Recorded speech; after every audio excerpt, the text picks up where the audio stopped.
আসসালামু আলাইকুম সুপ্রিয় দর্শক, কেমন আছেন সবাই? আশা করছি সকলে ভালো আছেন। আজকের ভিডিওতে আমরা মালয়েশিয়ার কলিং ভিসার বর্তমানে এখন সর্বশেষ পরিস্থিতি এবং এর পাশাপাশি বর্তমানে এখন যারা অবস্থান করছেন মালয়েশিয়াতে অবৈধভাবে, যে কর্মীগুলো মালয়েশিয়াতে এখন অবস্থান করছে, বিভিন্ন সেক্টরে কাজ করছে বা কাজ করছে না, বিভিন্ন ধরনের সমস্যা আপনারা ফেস করছেন। তো আপনারা জানেন যে 30শে এপ্রিল কিন্তু শেষ সময় সরকার থেকে কিন্তু নির্ধারণ করে দিয়েছে সময়টা, এই মাসের লাস্ট দিন পর্যন্ত তাদের নিবন্ধনের শেষ সময় দিয়েছে, নিবন্ধন করে তাদের নিজ নিজ দেশে ফেরত আসার জন্য।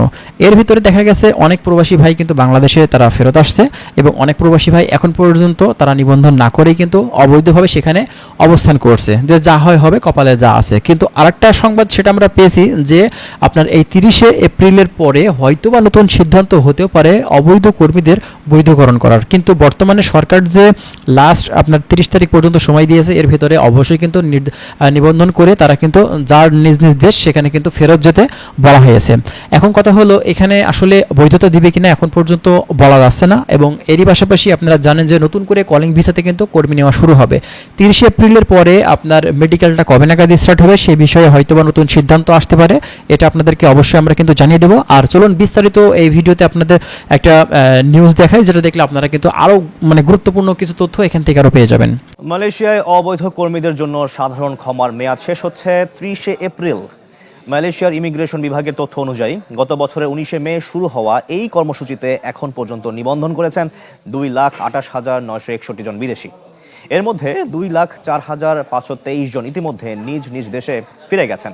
ইমিগ্রেশন বিভাগের মহাপরিচালক দাতুক জাকারিয়া শাবান জানান, কর্মসূচির মাধ্যমে সরকার সংগ্রহ করেছে প্রায় 11,45,00,000 রিঙ্গিত ফি। সাধারণ ক্ষমার সময়সীমা শেষ হওয়ার আগেই অবৈধ বিদেশিদের দ্রুত নিবন্ধন করে দেশে ফেরার সুযোগ নিতে হবে। মাইগ্রেন্ট রিপ্যাট্রিয়েশন প্রোগ্রামের মাধ্যমে অবৈধভাবে অবস্থানরত বিদেশিরা আইনি জটিলতা ছাড়াই নিজ দেশে ফিরতে পারবেন, তবে ইমিগ্রেশন ব্ল্যাকলিস্টভুক্ত ব্যক্তিরা।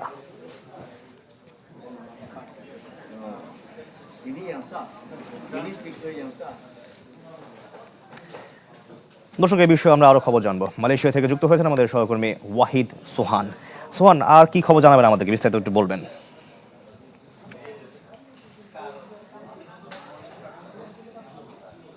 জি, আপনাকে ধন্যবাদ। আপনি যেমনটি বলছিলেন যে মালয়েশিয়াতে এই মুহূর্তে যে সমস্ত বাংলাদেশি অভিবাসীরা রয়েছেন, তারা যে বিষয়টি আসলে সব থেকে বেশি তারা গুরুত্ব দিচ্ছেন যে আসলে মালয়েশিয়াতে যে আগামী 30শে এপ্রিল যে সাধারণ ক্ষমা রয়েছে, সেই সাধারণ ক্ষমার অধীনে অবৈধ যে সমস্ত আনডকুমেন্টেড অভিবাসীরা রয়েছে তাদের এখান থেকে মালয়েশিয়া ত্যাগ করার জন্য মালয়েশিয়া সরকারের পক্ষ থেকে যে নির্দেশনা দেওয়া হয়েছে, এই নির্দেশনার শেষ তারিখ হলো যে আগামী 30শে এপ্রিল। এই 30শে এপ্রিলের মধ্যে যদি অবৈধ অভিবাসীরা যদি মালয়েশিয়া ত্যাগ না করে, তাহলে মালয়েশিয়া সরকারের পক্ষ থেকে কঠোর ব্যবস্থা নেওয়া হবে। তবে ইতিমধ্যে 15ই এপ্রিল মালয়েশিয়ার ইমিগ্রেশন মহাপরিচালক তিনি একটি বিষয় বলেছেন, যেটি মালয়েশিয়ার সাংবাদিকদের একটি প্রশ্ন উত্তরে তিনি বলেছেন যে মালয়েশিয়াতে যে সমস্ত অবৈধ অভিবাসীরা রয়েছে, সাধারণ ক্ষমার যে মেয়াদ দেওয়া হয়েছে, এই সাধারণ ক্ষমার মেয়াদ কি আর বাড়ানো হবে কিনা বা অবৈধ অভিবাসীদের ব্যাপারে আসলে কি সিদ্ধান্ত নেওয়া হবে। তখন তিনি যে কথাটি বলেছিলেন তার সংবাদ সম্মেলনে, সেটি হলো যে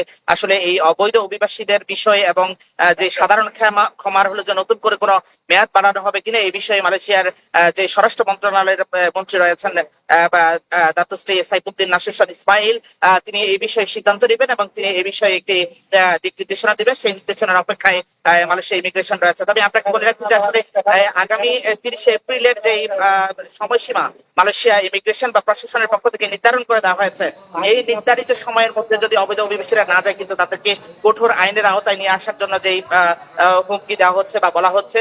কিন্তু এখানে যে সমস্ত অবৈধ অভিবাসীরা আনডকুমেন্টেড বাংলাদেশিরা রয়েছেন, তারা কিন্তু বারবারই একটি বিষয় দাবি করছেন যে আসলে বাংলাদেশ সরকারের মধ্য থেকে ইতিমধ্যে যে কূটনৈতিক আহ্বান জানানো হয়েছে যে সমস্ত অবৈধ অভিবাসীরা বাংলাদেশিরা এখানে বৈধ বিষয়ে এসে অবৈধ হয়ে গেছে, তাদেরকে যাতে বৈধ করা হয়, এই বিষয়টি নিয়ে আসলে একটি আলোচনার গতি সামনে এগিয়ে যাচ্ছে। এটি আসলে মালয়েশিয়া সরকারের পক্ষ থেকে সেটি কতটা কাজে আসবে, এই বিষয়টিকে নিয়ে মালয়েশিয়া সরকার সেটি গ্রহণ করবে কিনা, এটি আগামী 30শে এপ্রিলের পরে নির্ধারিত হবে যে আসলে মালয়েশিয়া সরকারের পক্ষ থেকে অবৈধ অভিবাসীদের বৈধতা দেওয়া বা তাদের ব্যাপারে কি সিদ্ধান্ত নেবে। তবে এখানে যে সমস্ত অভিবাসীরা রয়েছেন, আমার পেছনে আপনারা দেখতে পাচ্ছেন যে অসংখ্য বাংলাদেশি এখানে একটি কনস্ট্রাকশন প্রজেক্টে কাজ করছেন। আমরা এখানে রয়েছে তাদের সাথে আমরা কথা বলেছিলাম যে আসলে তাদের একটি দাবি যে এখানে যে সমস্ত অবৈধ অভিবাসীরা রয়েছেন তাদেরকে যাতে বৈধতা দেওয়া হয়, এবং তারা অধিকাংশের অবস্থানটি হলো তারা এখানে এসেছেন বৈধ বিষয়ে, কিন্তু বিভিন্ন জটিলতার কারণে তারা অবৈধ হয়ে গেছেন। তবে আরেকটি বিষয় আপনাকে বলে রাখি যে আসলে এই মুহূর্তে মালয়েশিয়াতে যে কলিং ভিসার প্রক্রিয়া শুরু হচ্ছে বা নতুন করে কর্মী নেওয়ার যে প্রক্রিয়াটি শুরু হচ্ছে, এই কর্মী নেওয়ার বিষয়টির যে স্বচ্ছতা, জবাবদিহিতা এবং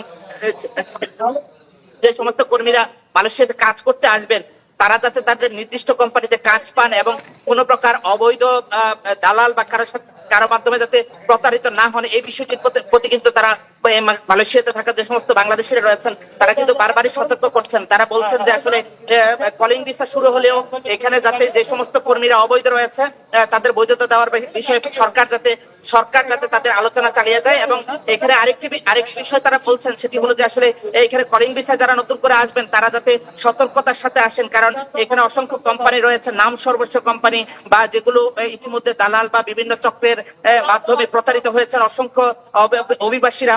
এটি যাতে এবার না হয় সেদিকে বাংলাদেশ এবং মালয়েশিয়া দুই দেশের সরকারের মধ্যে যাতে আলোচনা করে এটি কিন্তু ঠিক করা হয়, এই বিষয়টির প্রতি কিন্তু মালয়েশিয়া থাকা যে সমস্ত অভিবাসীরা রয়েছেন তারা কিন্তু বারবারই বলছেন। আপনি দেখতে পাচ্ছেন যে আবার পেছনে অসংখ্য অভিবাসী তারা কিন্তু তাদের কর্মস্থলে কাজ শেষ করে কিন্তু তারা ফিরে যাচ্ছে। আমরা এখানে কথা বলেছিলাম, অসংখ্য অভিবাসী রয়েছেন যাদের বৈধ ভিসা রয়েছে, তারা কিন্তু নির্দিষ্ট কোম্পানিতে কাজ করার কারণে কিন্তু তারা এখানে কোন রকম জটিলতার মধ্যে নেই, ইমিগ্রেশন হয়রানির মধ্যে নেই। তবে যাদের বৈধ ভিসা নেই তারা কিন্তু এখানে বিভিন্ন রকম জটিলতার মধ্যে পড়ছেন এবং তারা বিভিন্ন রকম হয়রানির মধ্যে পড়ছেন। তো আমরা আশা করবো যে এখানে নতুন করে কলিং ভিসার যে সমস্ত অভিবাসীরা আসবেন অথবা যে সমস্ত বাংলাদেশিরা এখানে নতুন করে কলিং ভিসা আসবেন, অবশ্যই তাদেরকে যাচাই করতে হবে যে তার নির্দিষ্ট কোম্পানিতে কাজ আছে কিনা, অথবা যারা যে সমস্ত রিক্রুটিং এজেন্সি গুলো এখানে তাদেরকে রিক্রুট করবেন তারা যাচাই করবেন যে আসলে মালয়েশিয়াতে যে সমস্ত কর্মী প্রেরণ করবেন তাদের কাজ আছে কিনা। এটি হলো যে আসলে মালয়েশিয়া থাকা প্রবাসীদের প্রত্যাশা। অনেক ধন্যবাদ সোহান আপনাকে আমাদের সঙ্গে যুক্ত হওয়ার জন্য। তো আপনারা কিন্তু ভিডিওটি দেখেছেন, যেখানে বলা হচ্ছে যে অবৈধ প্রবাসী যারা আছে তাদের জন্য বৈধতা দেওয়া হয়ে থাকে, যারা বৈধভাবে এসে অবৈধ হয়ে গেছে তাদের একরকম।